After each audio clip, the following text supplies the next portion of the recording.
ये basically oil filter का exploded view लगा हुआ है, ये आपकी ब्रीफिंग के लिए और जो भी हजरात ये वीडियोस देखें।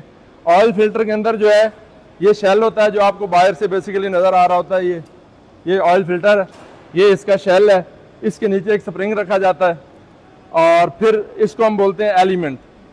इसका नाम एलिमेंट है, जिसके अंदर पेपर लगा होता है और इसके नीचे एक जो है वो है इसकी कैप और एक टॉप पे जो है ना वो कैप है, ठीक है। फिर इनर ट्यूब है और उसके बाद जो है ना ये जो ऑयल को रिटर्न होने से रोकती है सील है और ये सीमिंग प्लेट है। यहाँ से ऑयल इन होता है और यहाँ से आउट होता है, यानी यहाँ से इन होगा और ये फिल्टर पेपर इसको फिल्टर करके तो यहाँ से जो है ना वापस इंजन में चला जाएगा और ये फिर इसकी सील और ये कंप्लीट फिल्टर हो जाता है। तो इसमें जो है ना बहुत सारी इंपॉर्टेंट बातें हैं क्वालिटी पॉइंट ऑफ व्यू से। अब ये देखने को तो बड़ी छोटी सी प्रोडक्ट है, लेकिन इसमें जो है ना बहुत सी चीज़ें जो है ना छुपी हुई हैं। फॉर एग्जांपल इसमें एक मैटर करता है पेपर की क्वालिटी। पेपर की क्वालिटी में बेशुमार वैरायटीज़ हैं जो कि आम कस्टमर को, फार्मर को नहीं पता। अब ये फिल्टर जो है ना जिस भी पेपर का लगा दें, फार्मर ने खोल के तो उसको चेक करना नहीं है। 100 आवर्स के बाद वो क्या करेगा, बदल देगा बस। उसको नहीं पता कि अंदर इसने फिल्ट्रेशन की भी थी कि नहीं। इसके नीचे एक चीज़ लगी होती है बाईपास वेल्व, इस बॉटम प्लेट के साथ ना अगर वो मोबाइल हो। बाईपास वेल्व का काम ये होता है कि जब आपका पेपर चोक हो जाए, उसका काम ये है कि ऑयल जो है ना बाईपास होकर गुजरना शुरू हो जाए ताकि इंजन की सप्लाई ना रुके। लेकिन उसका एक स्टैंडर्ड है कि इतने बार पे वो चोक हो तो वो खुले। तो मार्केट में क्या हो रहा है, वो पेपर हल्का इस्तेमाल किया जाता है और उस पेपर हल्का इस्तेमाल किया जाता है तो फिर पेपर डेफिनेटली जो है ना वो फटेगा।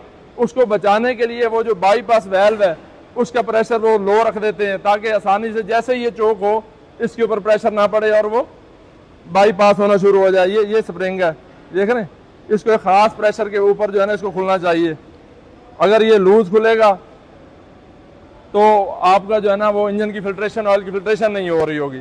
तो इस तरह पेपर के अंदर जो है ना वैरायटीज़ हैं। पेपर में जो है ना वो पेपर हाई क्वालिटी का हम यूज़ कर रहे हैं ताकि हमारा ऑब्जेक्टिव ये है कि हमारे ट्रैक्टर की लाइफ जो है ना, इंजन की लाइफ वो बढ़ाई जाए। 10 एंड मोर जो है ना 10 से ज़्यादा अब साल जो है ना इसको ले जाएं हम, ताकि जो इंजन हमारा ना खुले। ये हमारा ऑब्जेक्टिव है। उसमें फिल्टर का सबसे इंपॉर्टेंट रोल है। डीजल फिल्टर हो तो डीजल फिल्टर के अंदर भी यही है। मार्केट में जो चीज़ यूज़ हो रही है पेपर और ग्लू उसमें इंपॉर्टेंट है। इसमें भी पेपर, ग्लू और स्प्रिंग आपको बताया।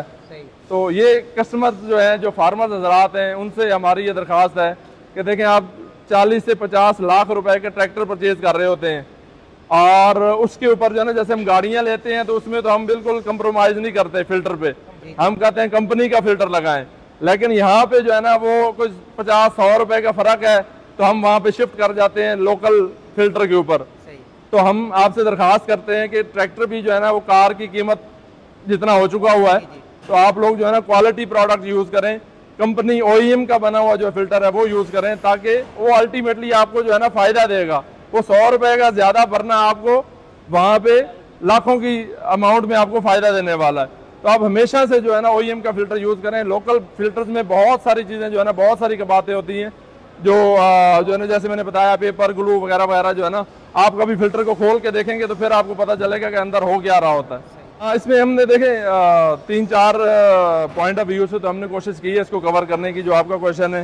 फॉर एग्जांपल हमारी जो पैकेजिंग है, पैकिंग वो सबसे जो है ना वो डिफरेंट है, ये हमने कोशिश की है। फिर इसके बाद हमारे फिल्टर के ऊपर जो है ना ये इसकी जो है वो लेज़र मार्किंग की गई है, यूनिक बैज नंबर है।